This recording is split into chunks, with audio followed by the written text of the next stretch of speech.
Sizni 3 kundan beri qabziyat bezovta qilyaptimi? Yoki sizni ichingiz har 2 kunda keladimi? Bu normal holat hisoblanadi.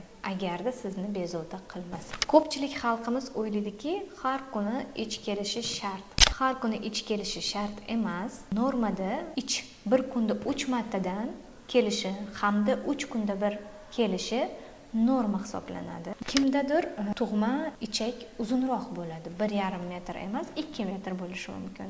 Tabiiyki, bu yo'lni bosib o'tguncha ovqat massalari yoki axlat ozgina ko'proq vaqt kerak bo'ladi.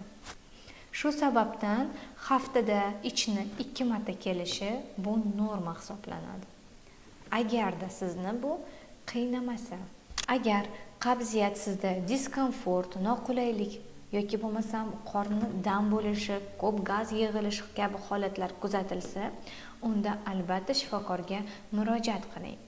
Doimiy qabziyat salbiy oqibatlarga olib kelishi mumkin.